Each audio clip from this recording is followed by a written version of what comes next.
What's going on, you beautiful ballers? And this week, it's the usual, but it's week 16, and you guessed it, the NFL recaps. We start off at Jags at the Jets. And after a Jags fumble, the Jets get a little bit of leg action points. It's 3-0. The wins are high, but it doesn't matter because the Jaguars even it out with a 32-yard one-footer. It's now 3-3. End of the first. We go to 11 minutes left in the second. It's third and goal on the 1. It's hiked. Lawrence jumps, stretches, loses the ball, but it doesn't matter. It already crossed the plane. That's a touchdown. Jaguars. They go up 10-3. Editing gets going with a big screen and helps the Jags get even more leg action. They stretch it to 13-3. And before the half, Jaguars get another good drive, but it's no good from the foot to start the break. We go to 7 minutes left in the third, and Patterson makes up for the earlier errors. It's a 52-yarder, one-footer. It's good. 16-3. Now Streveler, however you say it, comes in for the Jets and gets a little bit of a spark, but it's like a hopeless, stranded Islander. And the fire just gets burned out way too quick. It's 4-2 on the 13, and it's an incompletion. It's a turnover on downs. And then a later possession, it's a Streveler completion. Well, I think is a completion to Wilson, but it pops out and it's into the hands of the Jaguars. It's an interception. I felt like he made a football move, should have been ruled a fumble, but it doesn't matter. It's a turnover anyways. Jaguars go on. They tack on more leg action points. It's now 19-3. Jaguars actually get the upset in this one. I got money line for the Jaguars. That's a win. I got a +2 getting the upset. Got that one. The over at 37.5 did not hit, but I'll take 2 out of 3. Let's go to the box score. Zach Wilson was able to go 9 for 18, 91 yards and interception before getting benched for Streveler, who came in and did 10 for 15 with 90 yards. He was a little bit more active on the feet. I know they threw out packages for Streveler specifically to run because that's just who he is. Seeing his previous play in, I think, the AFL, something like that, a different league. We're on the Jaguars side. It's editing, really. 83 yards. Lawrence paid in with the touchdown on his feet. 51 yards with his feet as well for Lawrence. Lawrence in the air, 229 yards. No pay dirt there, nor a fault in an interception, so that's good for him. Evan Ingram, the tight end, making his reemergence. 7 receptions, 113 yards. Let's see, receiving, Garrett Wilson, 4 for 30. And then he did have the one, what I thought, like I said, should have been a fumble, but it wasn't. Anyways, Jaguars win it 19-3. 2-3's our record on the game. Moving on. We got Saints at the Brownies. And a couple punts into the game, we get our first score following a Saints interception where Andy Dalton's pass is tipped and grabbed by the Cleveland defender. Then it was Watson capping it off from a 14-yard rush. 7-0 going into the second quarter, Browns. We go to 5 minutes left, and Browns put together a good drive where it's dropped by Amari Cooper, and instead of 6 points, it's only 3 after a Cade York field goal. Browns up 10-0, nearing halftime. But it's too much time, and the Saints Lutz to get some leg action of their own. They go 3-10 at halftime. Browns still up. The Saints getting the ball after halftime. It was Taysom Hill who rushes it into the end zone to tie it up 10-10. Then we go to 2nd and 11. Ball on the Browns' 45-yard line. 3 minutes left in the third. Watson drops back and delivers a pass, but it's deflected and into the hands of the Saints player. It's returned to the 15-yard line. That's instant red zone for this Saints offense, and it's good to go after Alvin Kamara crosses the plane. That's 17 unanswered points by the Saints. Whole fourth quarter to go, but even through that, Browns couldn't muster up nothing. Turnover on downs with 7 minutes left, and then with 1:50 left to go, they put together a drive only to be heartbroken by another drop pass that was a potential touchdown. And then a 4th down sack to seal the deal. Saints come up with the win, 17-10. They come into our house, and they steal it. Our house. It gets so hard to rep this shit sometimes. I'm calm. Let's hurry up. Yep, like I wish I would have went a hell of a lot better on this game, but I didn't. I wish I could just quit betting on the Browns, but I can't. Saints win 17-10. That means I lost the money line. I had Browns winning it. I had Browns covering 3. Obviously, that lost 2. Puts me -2 on the matchup. But the under 32, I did count on both of these teams sucking, and that's just what happened. The under 32 hit. That was my one win. Went 1-2. Not a good day. Not a good matchup. Sorry. Not a good matchup. Let's go to the box score. Andy Dalton didn't need to do anything. 15 attempts, 92 yards, and only 1 interception. Alvin Kamara had 20 carries for 76 yards and a touchdown. Taysom Hill obviously came in. He ran 56 yards and a touchdown. So just as usual, Browns' rushing defense was the flaw. That's what cost us the game. But what ultimately cost us the game is not executing down the stretch when given opportunities.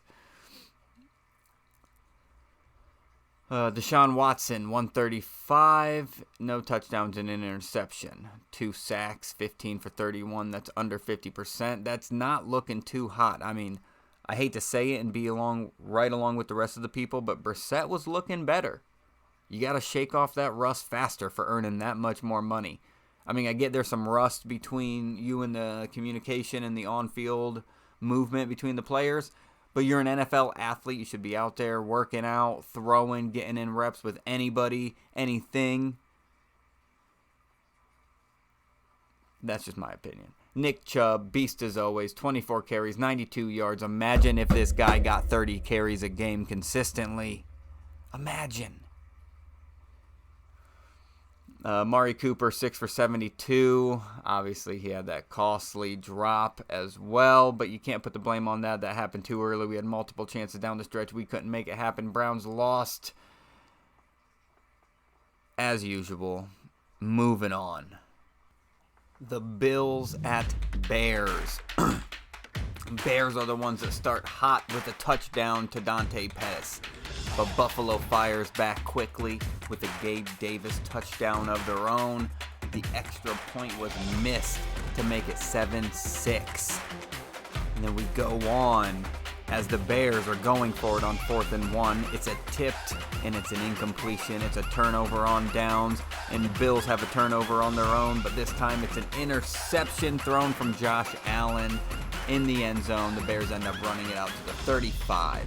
We go to 13 minutes left in the second quarter, and it's more leg action points from the Bears after converting this time on a 4th and 3 to get within range.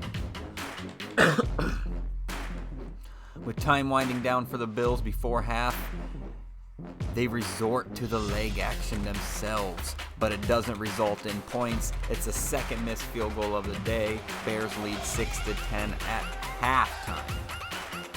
Coming out of the locker room, Bills keep the ball for 4 straight minutes, capped off by a Devin Singletary 33-yard rushing touchdown. The 2-point conversion was good from Allen to Shakir. Now the Bills are up 14-10. Oh, how the tides have turned, and they've turned quick and harshly, and maybe a little too harsh for the Bears as they go on to fumble it and that fumble leads to points off the turnover. It's another rushing touchdown from the Bills, but this time it's Cook. They go up quickly, 21-10, going into the fourth. Bills go on to fumble and give the Bears an opportunity in another fourth down conversion attempt. It's good again to Griffin, but wait. No. Slow it down. Zoom in. The knee was down. That's turnover on downs, but it doesn't matter because the Bills stay hot offensively. Allen throws another interception, obviously, sarcastically. That's another opportunity for the Bears. They wisen up this time. They take the 3 points, leading it to 21-13. That's 8 points. That's a one-possession game. And with 7:30 left, Singletary single-handedly extending drives and plays, making plays left and right. It leads to a Josh Allen short rushing touchdown. Bills now go up 28-13. Some would say out of reach. And on 4th and 3, as Bills are winding it out, they make no doubt about it. It's Allen to Knox. Touchdown. They rub it in. 35-13. Bills run away with this win. Money line, I got the Bills correct. You don't lose to Chicago when you got Josh Allen. The plus 8.5, I thought Bears would stay a little bit more competitive than this. I know the fourth quarter got a little bit out of hand for them. But the over 40.5 hit. Thank you, Bills. You covered 9/10 of it. Math doesn't add up correctly, but you get what I mean. Just like the 49ers. They're almost going out there single-handedly covering spreads themselves. So that should help us. That's a 2-in-1 day. 2-in-1 matchup. Jeez. Josh Allen only needed 172. 2 touchdowns in the air, 2 interceptions. On the ground, he had 41 yards and his own rushing touchdown. Devin Singletary and James Cook. Singletary had over 100 yards. Cook had nearly 100 yards, 99 to be precise. All of them had a touchdown. It's Gabe Davis over Stephon Diggs right now, 3 for 45 and a touchdown, and Dawson Knox 3 for 38 and a touchdown. That lovely hookup we seen in the first quarter, that bromance, looks like it's gone. And I don't think it's gone. I think it's more so the fact the defenses are keying in on Stephon Diggs and pretty much telling the Bills, go anywhere but here. And that's what they're doing. They're making it work. The Bears' Justin Fields, 119 yards, 1 touchdown. 11 rush yards. That's the least I've seen him have in a while. Only 11 rush yards. This is the one game you didn't hear him break out for a big run. Bears lose it. They ultimately got stomped, clapped. And speaking of clapping, let's move on to the next one. Next up, we got Giants at Vikings. And after a couple punts, it's the Vikings finally getting on the board with a Kirk to TJ Hockenson touchdown. The lone score in the first. But early in the second, New York fumbles and the Vikings recover. And they go on to kick for 3. They now go up 10-0. And then Mac Jones to Hodgins. Digs the Giants out of the hole. They've already started. That's a touchdown. Vikings still lead 10-7. But shortly after that, they tie the game. The Giants with some leg action points. But they don't stop there. Giants boot it again, and they get the lead now with more leg action. They go up 13-10. Coming out, fourth quarter, it's Kirk to Jefferson to chunk the ball downfield. But to cap it off, it's Kirk to TJ Hockenson with a moss-like grab over the top of him to catch and retake the lead. They have it 17-13 currently. Giants start the drive good, but they end it with a Vikings interception. But it doesn't matter because it's 4th and 2 and the Vikings take a gamble. It doesn't pay off. But speaking of paying off, the Giants gamble with leg action. Not much of a gamble when you call it all reliable. They take the lead 16-17. They still trail 16-17, sorry. 4 minutes left in the game, and Giants go to punt. It's blocked. Vikings now have the ball. It's good field possession, and that turns into a Kirk to Justin Jefferson touchdown.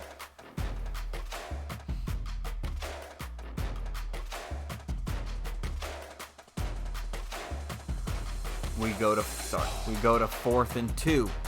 We got 2 minutes left, and Giants make a good drive and end it with a Saquon run up the middle, touchdown, 27 yards. Still down by 2. They need a 2-point conversion. They get it. It's good. It's a tie game, and it's under 2 minutes. And it's Kirk to Jefferson on 3rd. They get it to midfield. Great field position, but a sack pushes them back to the 40. But another Kirk to Jefferson. With 10 seconds left, the ball spiked. Good, better field position. Now they got 2 seconds left. Joseph comes out for some clutch leg action to win the game. 61-yarder, Vikings, Joseph. It's good. 27-24. I had Vikings money line. My heart was racing for this one. I got it. Giants, I had them covering +4. Got it. The over 49.5. Again, thank you, Vikings. Field goal set up for all 3 of this to happen. Went 3-0 on the matchup. All thanks to a Joseph 61-yarder. In my personal favorite part of the game, some leg action.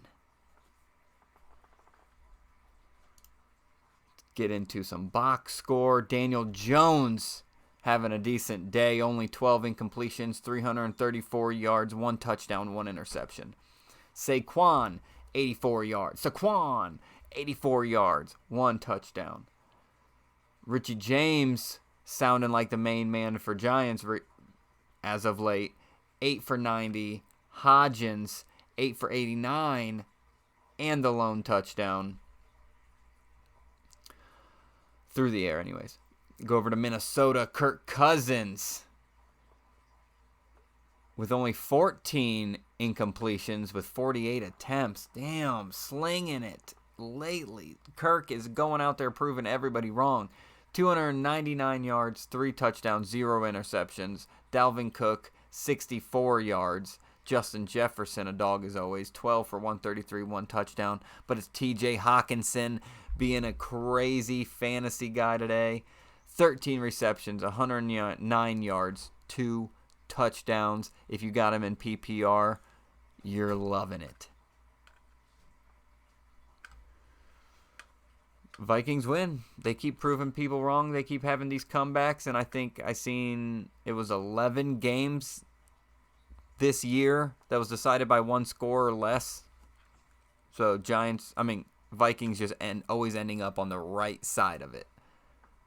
That's where my bets have been. And thank you, Vikings. That's all I have to say. Other than that, I don't care about you in the league, but you're winning us bets, and you helped us get to 3-0 on the matchup. And for that, I thank you. And on that, we move on. We go to Texans at Titans, where Derrick Henry, as always, starts off strong with a 48-yard rushing touchdown. But it's a Mills fumble with a sketchy stretch. But luckily, it's recovered by the Texans in the end zone. It's still a touchdown. We go to a spot where Driscoll actually steps in for a second and helps the drive downfield, but ultimately they tack on 3 with the leg. Texans now up 10-7. And out of halftime, it's Malik Willis rushing and breaking tackles for a touchdown of their own. Titans go up 14-10. But not for long, because Mills is back in the game and throws an interception. It was off of a tip. But that doesn't matter either, because the Titans go for it on 4th and 8, and they fail to get it. And as we go into the fourth quarter, it's King Henry fumbling and gives the Texans a chance. The Texans are down 14-13, and it's Mills to Rogers to get downfield, but it's a Mills to Cooks hookup for a touchdown with just under 3 minutes. The 2-point conversion was no good, so the Texans now lead 19-14. The Titans have a shot. Henry's running hard. Wills is running hard. But with his hands, his arms, he throws an interception, and there's only 1:33 left on the clock. But luckily, the Texans suck. They punt the ball away with 1:10. But they don't suck that much for some clutch leg action. The ball rolls up at the 4-yard line, making for a very long drive. And the Titans' last second Hail Mary shot ends in the interception. Texans don't suck that much. They get the win, 19-14 over the Titans. Wow, didn't see this one coming. I lost the money line. Titans. I had Titans covering the spread of 3, lost it. The under at 35 hit. Again, just a mentality of both teams suck. So, under 35 hit. Cash it in. I mean, not a good matchup, but 1 and 2, we'll take what we can get. You know the goal. You know the end goal. Going into some box score. Davis Mills, 178, 1 touchdown, 1 interception. Will Malik Wills, only 99 yards, 0 touchdown, 2 interceptions. Guys had a rough couple starts lately. Derrick Henry bailing him out, 126 and 1 touchdown. Malik Wills actually adding with his feet 43 yards and a touchdown. But it's not enough of a bailout to win them this game. Just enough to still make sure Derrick Henry's known that he is king. Like I said, a surprising upset here, but not too surprising because I don't think the Tennessee Titans are good either. I really don't. Let's move on. I don't want to talk about this game anymore. We got the Seahawks at the Chiefs, and starting it off is a juggled handoff by the Chiefs that still leads to a Kadarius Toney touchdown. Chiefs go up 7-0. A great return leads to a 4th and 3 on the Kansas City 47, batted down by Kansas City. It's a turnover on down from the Seahawks. Ball now Kansas City. McKinnon continues his hot streak with a reception touchdown. Kansas City now up 14-0. Go on. More about the Chiefs. Isaiah Pacheco. He's shedding tackles on a big screen, getting downfield, and helping get their own leg action. Well, their first leg action. Kansas City now go up 17-0. But Seahawks don't stay scoreless the half. Geno to Metcalf lead Seattle downfield, and then they get their own leg action to cap off the half. 17-3 at that break. Moving on, Seattle completes a pass on a 4th and 3, but the ball carrier actually falls short. That's another turnover on downs. Chiefs go on to get no points off of that turnover. But now we go on to Walker, the rookie, weaving and running, reversing the field for a big gain, leading to a 4th and 8. They can't convert it. We go scoreless in the third quarter. We go on. 7 minutes, 42 seconds left in the fourth quarter, and Geno throws an interception in the end zone. Chiefs go on, clutch it up, Mahomes to Kelsey. That gets them downfield. Then it's a Mahomes rush, pinches the end zone, dives, pylon, spills over. There's some debate. Call stands, touchdown. They go up 24-3. But before the game's over, it's Geno to Noah Fant for some garbage time. Kansas City still wins 24-10. I got the money line Kansas City. That's an obvious one. Seahawks covering +10, I really thought was going to happen. But the rush was after Geno. Geno doesn't do well under pressure, as we've recently been noticing. The over 49.5. I just thought both teams were going to score more. Simple as that. Geno Smith, 215, 1 touchdown, 1 interception. Kenneth Walker, the rookie, 107 yards. DK, 7 receptions, 81 yards. Moving on to the winning team, 224 yards, 2 touchdowns from Patty. Pacheco got 14 carries for 58 yards. It's Travis Kelce, the main man, 6 for 113, the best tight end to ever do it. Again, Chiefs go on to win 24-10. Next up, the Raiders at Steelers. And Raiders are the ones starting it off with a Hunter Renfrow touchdown, making 2 people miss on the sideline before squeaking it in. That brings us to the second quarter, where the Steelers miss a field goal to remain scoreless. But the quarter's not over. But before the end of the half, it's Boswell. He gets redemption with 1:50 left. And that's too much time. Too much time for the Raiders, as they can't convert a third down. They'll take some leg action of their own before the half starts. It's 10-3. Raiders lead. And it's Raiders as they pick off Pickett and the Steelers. They return the favor with an interception of their own that lets Boswell go on to miss another field goal, this one from 52 yards out, now leaving 6 points off the board, and Raiders still have the lead, 10-3. Going on, it's a Steelers interception, and on offense they can't make anything happen. But maybe I spoke too fast, because it's Najee hurtling into the drive and helping out hurtling into the fourth and helping out the drive to let Boswell hit another redemption field goal. This one's good. It's 10-6. We advance to 2 minutes left in the game, and the Steelers are starting the drive, where the whole drive you hear, boo. At first you think they're booing, but really they're cheering, and they're cheering for a certain player, and it's Freiermuth making plays that whole drive, even converting on a 4th and 1. But ultimately, it's the hookup everyone wants to hear. It's Pickett to Pickens for the go-ahead touchdown. There's still time left, but time to make errors as Derek Carr throws deep, and it's intercepted, and that's the game, and rumors are saying that he's benched now. Don't know if that was the strict throw that did it, but this was the game that broke the camel's back for Carr. Devontae Adams doesn't like it. Let's not take the shine away. Steelers win the game 13-10. I got the money line right.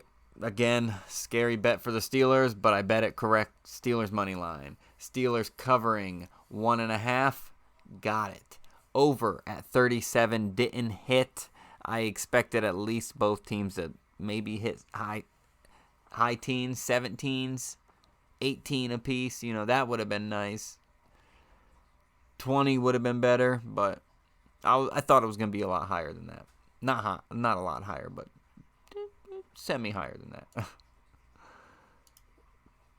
Let's get into some box score. Derek Carr, 174, 1 touchdown, 3 interception, 3 sacks. Maybe that's the reason for the benching. Kenny Pickett, 244, 1 touchdown, 1 interception. Josh Jacobs not being able to get the burn he deserves. 15 carries, 44 yards. Najee Harris, only 1 more carry, but 53 yards. Darren Waller had the second big play, the later big play. Darren Waller, 4 receptions, 58 yards, where Hunter Renfrow had the starting touchdown, 4 receptions, 42 yards, 1 touchdown. Pat Freiermuth being responsible for nearly the whole drive and a comeback, 7 receptions, 66 yards, but it's George Pickens, 5 for 57s with the go-ahead touchdown, as we've already covered. Steelers go on to win 13-10. I make it a 2-in-1 matchup. Not too shabby off betting off garbage teams. So let's go on to the next one. We go to the Falcons at the Ravens. And Justin Tucker nails the first, but the second gets blocked. It could have been 6. Instead, it's 3 zeros.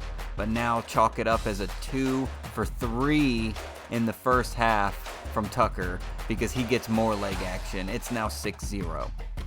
But shortly after, Falcons falter. They fumble. It puts the Ravens in good field positions to be able to let Huntley connect to Robinson. Huntley rushes. The 2-point is good. Ravens are now quickly up 14-0 with 2:19 left before the half.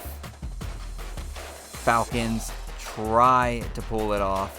First it's to Patterson, then it's an Al-Jair screen to take it downfield, and to cap it off it's a coup kick. Doinks, but it's still good. To salvage something, they go into the locker room 3-14. But coming out of the locker room, they quickly get some more coup points. A coup kick. Now it's 6-14.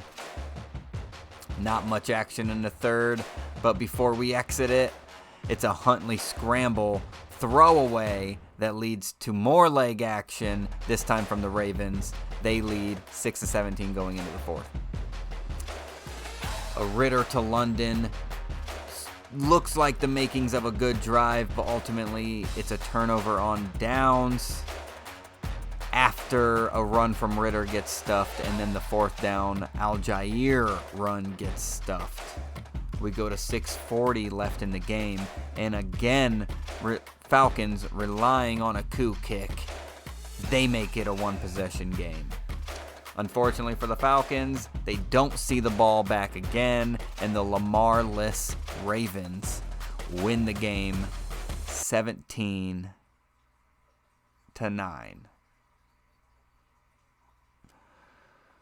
I had Ravens money line. That pays off. I had Falcons +6. So close, but not quite there. That's a loss. The under 34.5. That pays off. If you listen to the last video, you'll know I said Ravens struggle moving the ball without Lamar. Falcons are just dysfunctional as all get out, but they hang in there. That's why I was hoping with the spread. But some of it paid off, some of it paid, some of it paid didn't. Yeah, some of it paid didn't. Some of it didn't. And win more than we lost. That's a 2-1. Moving on to the box score. Ridder, 218 and a blank touchdown interception slate. Al-Jair with 74 rush yards. Drake London, the number 1 receiver, 7 receptions, 96 yards.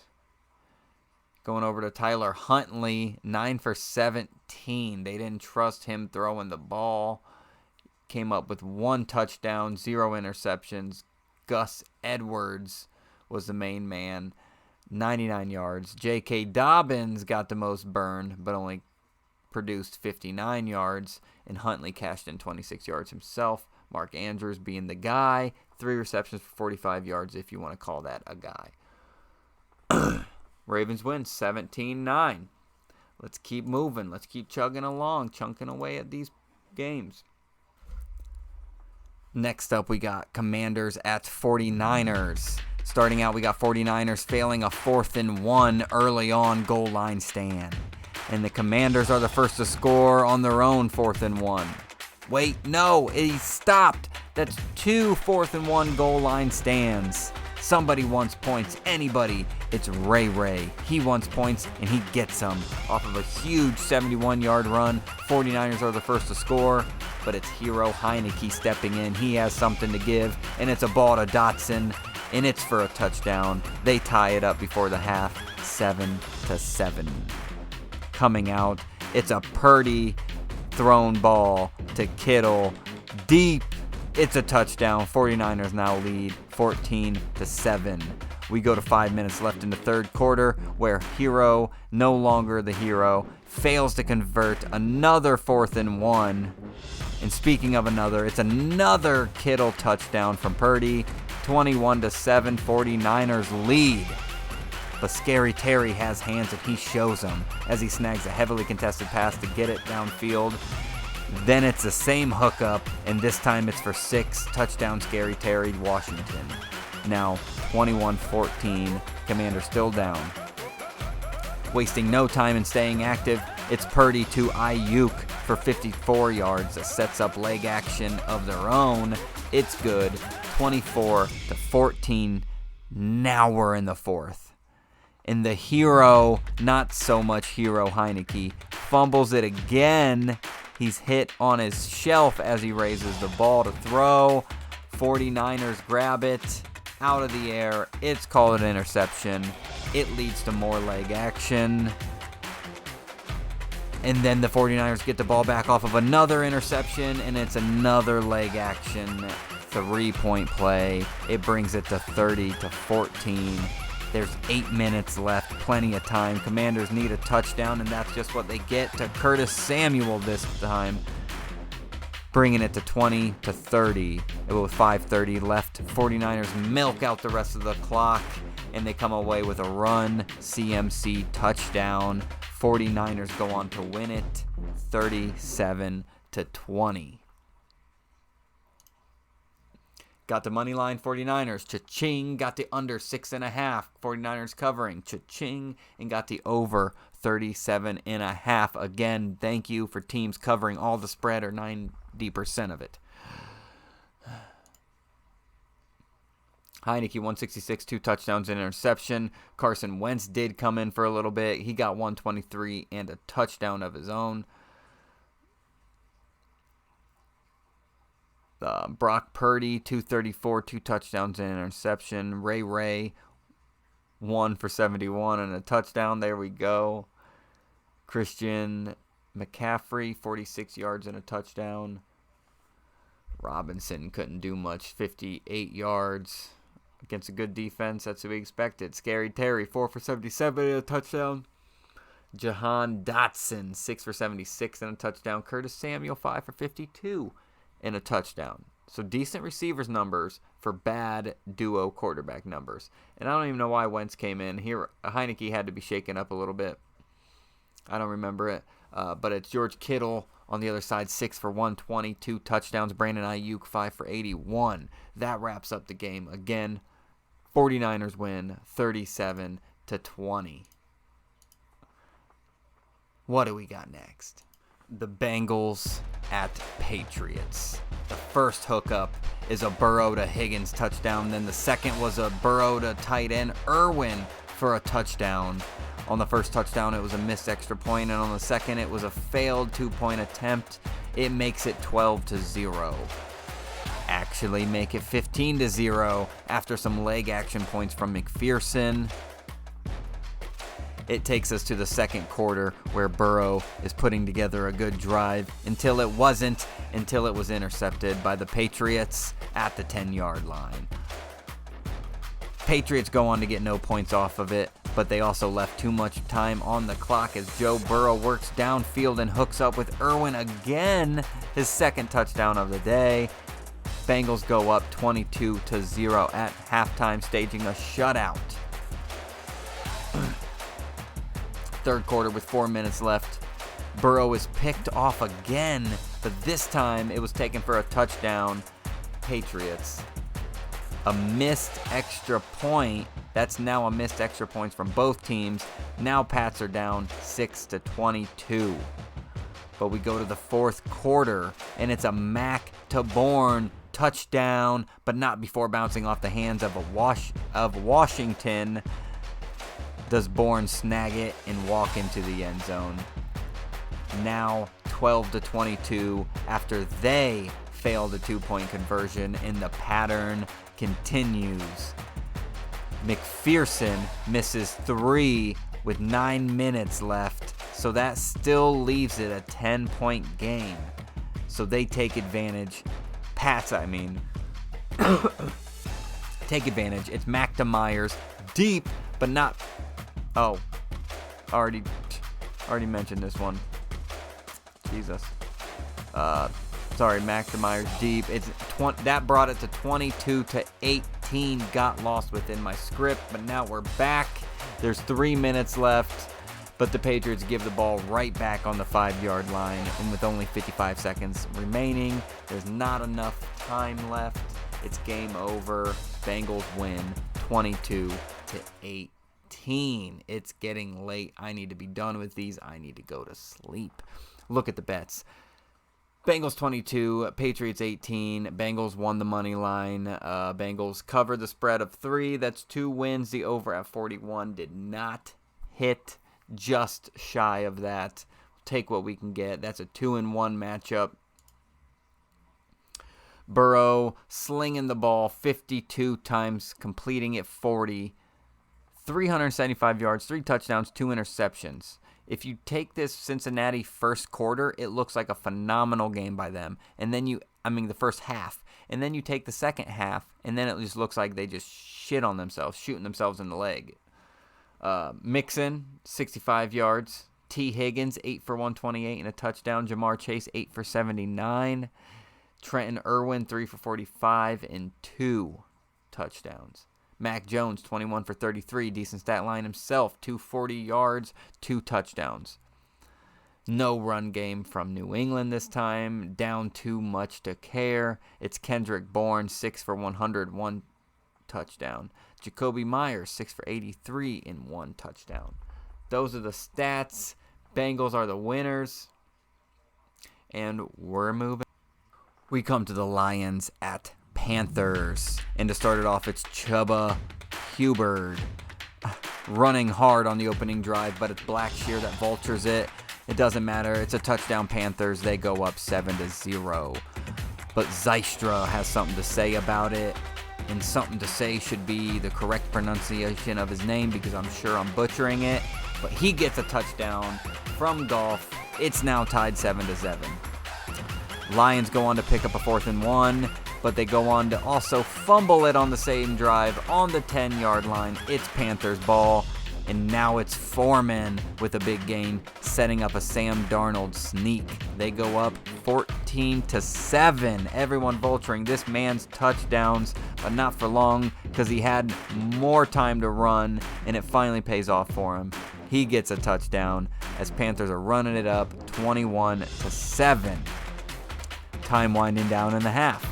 Panthers need to cap it off with something. Might as well cap it off with leg action points. 24-7 at halftime. Then it's a Darnold to DJ touchdown. Now it's a legit run up. Score now 31-7. Panthers way on top. We advance, go to 5 minutes left. And then it's a Goff to Raymond that sets up another Zystra touchdown. That's his second back. The 2-point conversion is no good, bringing the score to 13-31. And the first score in the fourth quarter was the Panthers with some leg action. And the Lions go on to turn the ball over on downs in the red zone with 10:28 left. They're blowing every chance they get. We fast forward, we go to 3:46, and Zylstra has his 3rd touchdown of the game, making him the #1 fantasy tight end for this week. Lions are coming back 20-34, in need of an onside kick for the comeback. The onside kick was no good, and they turned that into an Eddie Pinera kick, which is good for 3. That makes it 20-37. Panthers up. Lions go on to kick a field goal so they can be down an even 14 with 35 seconds left. Unfortunately, they don't see the ball and don't get a shot at a miracle. Panthers go on to win 37-23. Lions lost, so I lost that money line. I had Lions covering 2.5, so I lost that one as well. The over 43.5 hit. Again, Panthers nearly covering it themselves. I love that in teams. Let's go to the box score. 355 from Goff, 3 touchdowns, 0 interceptions. Very solid day from Goff, but a lot of it was garbage time. No rushing. DJ Chark, 4 for 108, and Amon-Ra St. Brown, 7 for 76. Then we go over to Sammy D, only 7 incompletions, 250 yards, 1 touchdown. But it's Devonta Foreman and the run game in general with Chuba Hubbard backing him up. Foreman had 165 and a touchdown. Hubbard had 125, no pay dirt. Sam Darnold snuck in for a rush himself. DJ Moore, always a number 1, 5 for 83 and a touchdown himself. 2-1 record this game. Didn't like it. Didn't like the game either. Let's move on. All right, we come to the matchup, my personal matchup of the week. The one I was looking most forward to and the one that didn't let me down. It's Eagles at Cowboys. And there's a lot of scoring, a lot of things that happen, so I bullet pointed a lot of it, so just bear with me and try to follow along. Minshew gets the start, and he doesn't skip a beat as he finds the connection to A.J. Brown. Right off rip, it sets up an easy field goal for Elliott, and then a later interception from Sweat on the Eagles defense. It's a pick six, leads to Eagles being up 10-0. Elliott finally gets the... Ezekiel Elliott finally gets the Cowboys on the board with a rushing touchdown. It's 10-7. We go to the second quarter, and the Cowboys finally pick off Minshew, and it leads to Dak to Lamb with a quick turn juke after the catch to walk in / backpedal for the touchdown. 14-10, Cowboys now lead. We got lead changes all over because now it's with a Minshew 1-yard sneak. It's a touchdown. Eagles back on top, 17-14. Now we go to under 2 minutes in the half. Cowboys tie it up with some leg action of their own, 17-17. But Eagles' last second leg action of their own is also good. They go back up on top, 20-17 as we enter the half. We go to the third quarter, 9 minutes left. 4th and 3.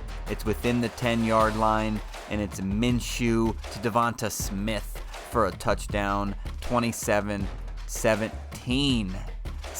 Finally get some separation within the lead, within the scores. Cowboys bring it back to a one-possession game with more leg action of their own, and Eagles fumble again. Well, turnover again. Fumble. And the Cowboys want to tie before the fourth quarter hits. And a Dak and Michael Gallup hookup makes it happen. It's 27-27 going into the fourth. Eagles have the ball. They chunk their way downfield. And it's a Minshew to Devonta Smith for his second touchdown of the game. And Eagles go back on top. And 8 minutes remain. It's a 3rd and 30. Dak deep to Hilton. Takes them clear down to the 20. And 2 minutes later, it's Dak to Lamb for a touchdown to tie it back up, 34-34. Minshew goes on to throw another interception, giving the Cowboys 4:19 to make it happen. And 2:20 is left after they clutch it up with some leg action to go up 34-37. I wish I would have counted the lead changes. Eagles keep blundering, and it's a bad one as Miles Sanders tries to do too much, and it gives the ball away to the Cowboys, and they extend it and now lead 34-40 after the field goal. Ball on the 20. 20 seconds left, but it's 4th and 10. And Minshew, with tons of pressure in his face, airs it into the end zone, connecting with the turf, and that signifies the end of the game. It was a valiant effort at the last effort from the Eagles with a backup QB in Minshew. I think the Eagles are set for a good run, but ultimately Cowboys win the game 40-34. I had Cowboys winning, chalk it up. Cowboys winning by 4, chalk it up. The under at 47.5. In hindsight, I don't know why I was thinking that. My thought process, if I went back and watched the video, I'm sure would be Both teams' defenses are good. And without Hurts, Eagles would struggle moving, but they didn't. Eagles didn't miss a beat, and Cowboys kept up and then excelled. But you put Hurts back in there, and that's a completely different game. That'll make a great playoff game. 2-1 on the game. I like it. Gardner Minshew not getting a start in what seems like forever. I also like it. 355 yards, 2 touchdowns, 2 interceptions. Miles Sanders, not what he can be when Hurts is in there, giving some dual running options and some literal options. Only 65 yards. Devonta Smith, 8 for 113 and 2 touchdowns. A.J. Brown, 6 for 103. We go over to the winning team. Dak Prescott, 347, 3 touchdowns, 1 interception. Ezekiel Elliott, 55 yards, 1 touchdown. Pollard, only 9 for 19 as he got injured in the game. Questionable for next game. CeeDee Lamb, 10 for 120 and 2 touchdowns. Pollard, 6 for 61. Great game, like I said. Amazing game. Scores kept. I love a game where it keeps lead changing. There's something different about watching that game. Like, anything could happen at any moment, and it did. Like, everything kept happening at every moment. So that was the good part of this game. Completely different than seeing a game like the Bengals where they rush out to a big lead and then do nothing. And then the dramatic part of that game is watching their defense try to clutch it up and stop the Patriots, which they did. But we're not talking about that game. We're talking about the Eagles and Cowboys, and we're talking about great games all the way through. All the way through. Not once in this game did you think it was getting out of hand. I know multiple times Eagles had a 10-point lead, but shortly after it was taken away. The deficit was cut into quickly by the Cowboys.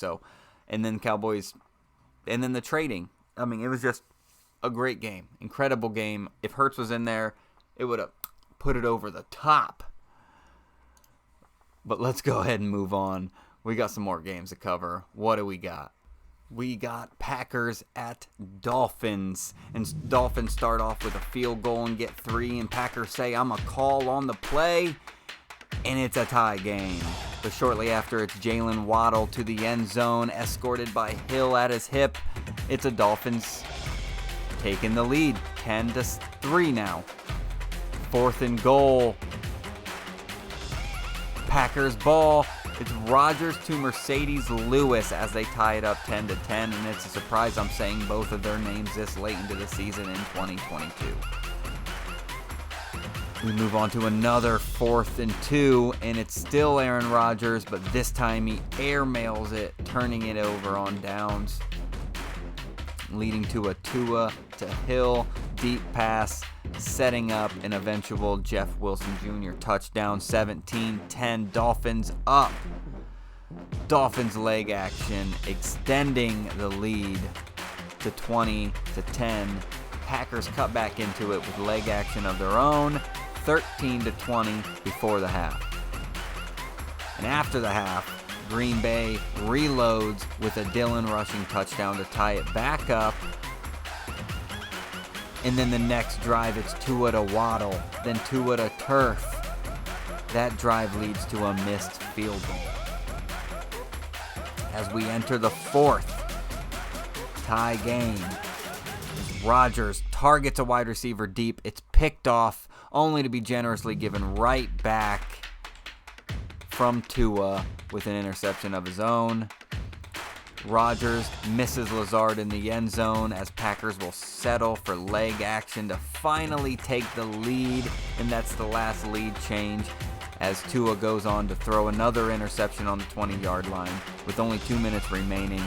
Packers will go on to extend the lead to 6 with more leg action, and to cap off the game, Tua throws a horrible ball that goes right into a defender's hand, and the last opportunity is shut closed. Packers win 26-20. I had Dolphins money line. That's a loss. I had plus 3.5. That was a win. I thought Packers were going to cover the 3.5. They won up me and won the game. For a couple days, I thought I had the over. My maths didn't add up stupidly, so I had to scour back through. Didn't want to re-edit the whole thing. I had it labeled as a win. That's actually a loss. My bad. So on the social media posts, Facebook and Twitter, if you see them, call me out if you want. But just know I'm addressing it now. I did lose that one. Not entirely dumb. I got to the end and realized things didn't add up. So I went back through, double-checked everything, found out I labeled that as a win when it should have been a loss. That's all I did. I went back and did correct it, though. Give you final records at the end. Moneyline. A.J. Dillon with the one lone rushing touchdown only produced 36 yards. Not a whole lot of running from Green Bay as Aaron Jones only had 25. Aaron Rodgers had 238, though, 1 touchdown, 1 interception. Allen Lazard had 5 receptions, 61 yards. Christian Watson, 6 for 49. Tua, supposed to be the man. 310 yards, 1 touchdown, 3 interceptions. Not looking too hot. Raheem Mostert, 45 yards. Jeff Wilson Jr., 37 yards, 1 touchdown. Jalen Waddle, this duo amazes me every time. Jalen Waddle, 5 for 143 and a touchdown, and Tyreek, 4 for 103 and a touchdown. Those are the stats, a lot of numbers. Both wide receivers always doing good every week. It's incredible. I like watching this Dolphins team play, but I do not like betting on them. Win or lose, I like to see them play just because they're entertaining. I could give a shit less about their outcome. But betting on them is a whole different story, and it's a struggle, just so you guys know. All right, moving on. What do we got next? Broncos at Rams. And Rams start off the game up 10-0 after some leg action. But before that, there was a Russ interception and a Baker to Higbee pass off of that turnover. Gets a touchdown. There's your 10-0. Then after that, another interception from Russ. And then again, a score off of turnovers, but this time it's Cam Akers rushing it in. 17-0, Rams up fast. Broncos cash in a field goal finally. That all happens in the first quarter. And in the second quarter, we had Higbee's second touchdown, and we had Cam Akers' second touchdown. Broncos tacking on a field goal just not to feel pathetic before halftime. And at halftime, we sit 31-6. Rams are in command. But after halftime, Broncos get the ball. They're the first to get the ball and the first to give it away. Russ, another interception. That's his third. He aimed deep, and his aim was off. Rams go on to get 3 points off of that turnover again. As we go into the fourth quarter, it's 34-6, and it's Cam Akers with his third touchdown of the day, making it 41-6. Time's dwindling. 8:30 left. Broncos finally find the end zone, and it's a Deluge touchdown. Deluge, whatever you want to say. 2-point conversion is good. 14-41. Sniff, sniff. Do you smell a comeback? Well, you shouldn't, because the Rams get a field goal, and then they go on to get another pick six. That's a second defensive touchdown on the day. Rams go on to win a shit stomping, 51-14. I had Broncos money line, not gonna lie, that's a loss. I had Broncos winning by 3, that's a loss. Indy under 36.5 when the one team completely covered the spread. I'm sorry, I was wrong. Wrong. Shit on me in the comments if you want. Russell Wilson, 214, 1 touchdown, 3 interceptions. Brent Ripon actually came in for a little bit too. Threw an interception of his own. Latavius Murray, 8 for 34 only. Jerry Jeudy, 6 for 117. Still got to get his. Baker Mayfield, 24 for 28. 230 and 2 touchdowns. Incredible from Baker. Jeez. Cam Akers, 118 yards and 3 touchdowns. Tyler Higbee, 9 for 94 and 2 touchdowns. Didn't see it coming. We didn't see the comeback the other week. We didn't see this coming this week. what's going to happen with the Rams next week. I think they're just going to stay hot. I really do. Sean McVay has Baker at quarterback. Heath likes it. He's in control. McVay's doing what he wants. Rams are going to probably win out. Not that it matters anymore, but Rams are probably going to win out. Let's go on. Finish out this week. What do we got? The Buccaneers at Cardinals. And suck up, and the Bucs score first thanks to the old reliable leg action. McSorley gets the start, and he also gets a fumble on a sack as Tampa Bay takes over. Lenny Football gets stuffed on the 4th and 1. It's a turnover on down from the Bucs. Prater, 56-yarder. That's good. It's tied 3-3 at the end of the first quarter. And then it's Bucs with another field goal as Brady goes on to throw an interception to Arizona. And Arizona's wanting points before the half.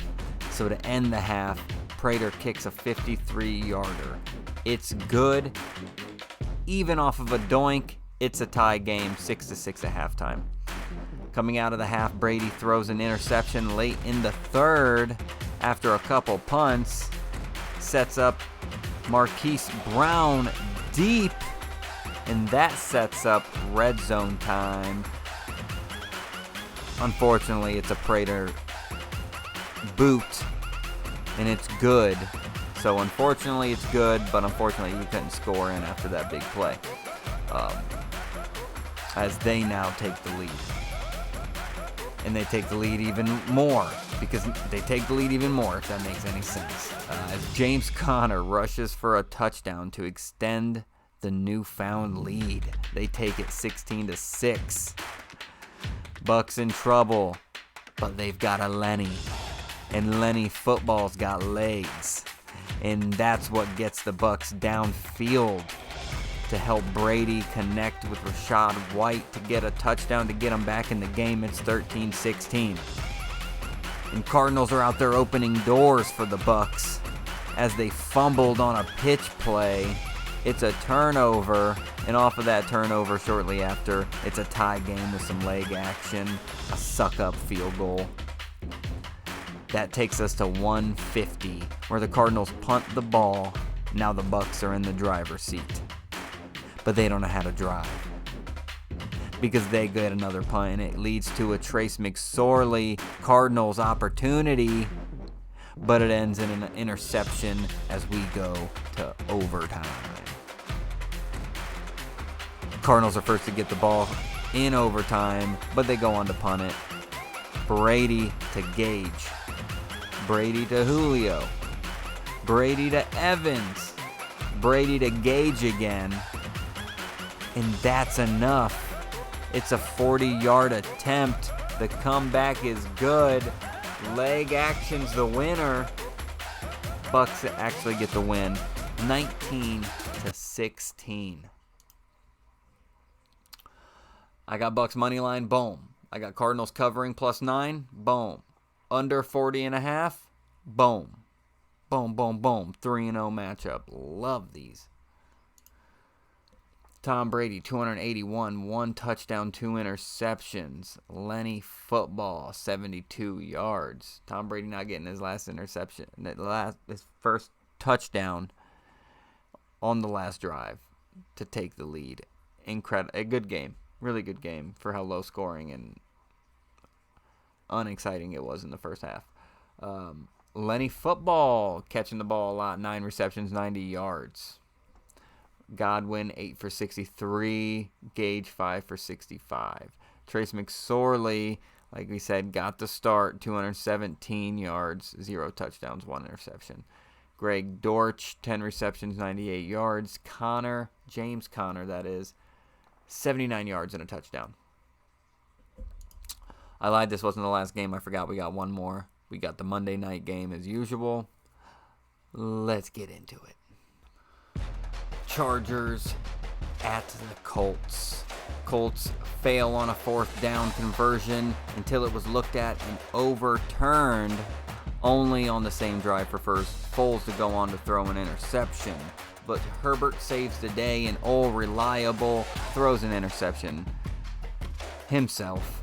And then a couple punts later, it's already second quarter, 8:40 left, and it's the Chargers that finally get some type of score. It's a touchdown, 7-0.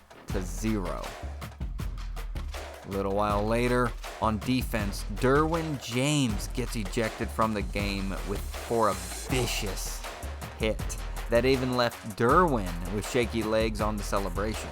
Unfortunately said, that does help the Colts get within range for some leg action, and with 4:20 left in the half, there's a weird flea flicker. The flicker goes to Allen to help set up a 24-yard Dicker the kicker boot. Score now 10-3 Chargers. Chargers get another Dicker field goal with 6 minutes left in the third quarter, and to start off the fourth quarter, the Colts are already in the red zone on the 11-yard line, and it's 4th and 1.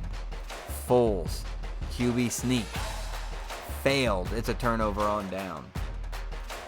8:20 left, and Eckler gets his second rushing touchdown of the day.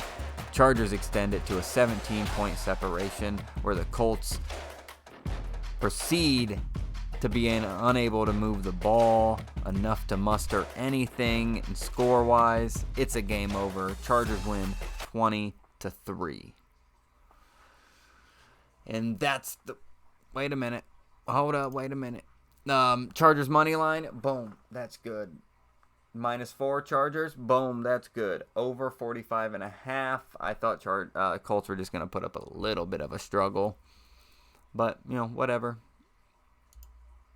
Again, for the end of it, my record, well, we'll get into that. Herbert, 235, 0 touchdowns, 1 interception. Austin Eckler, 67 and 2 touchdowns. Keenan Allen, 11 for 104. And on the Colts side, it was Nick Foles, 143 yards, 0 touchdowns, 3 interceptions. Long way from his Super Bowl days. Zach Moss with 65 rushing yards, no pay dirt rushing whatsoever. Nobody worth mentioning on Indianapolis receiving. That's the game. That's the week. That's almost a show. Let's go and get on my Thursday predictions, since we won't be back until after then. It's Cowboys at Titans on Thursday. Prime time. Prime video.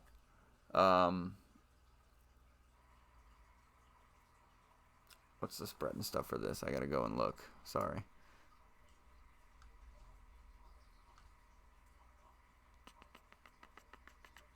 Oh, okay. I didn't put it in a folder yet.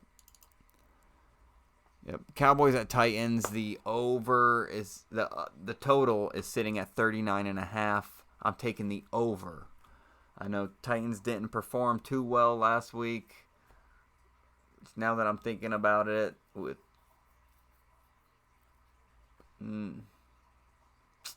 gonna be rough. The backup QB for the Titans, I don't know how they're gonna score still. Cowboys have a great front, so maybe they'll be able to stop King Henry. I don't think so, but I'm hoping the score gets ran up at least. And I'm taking the Titans to cover the +12.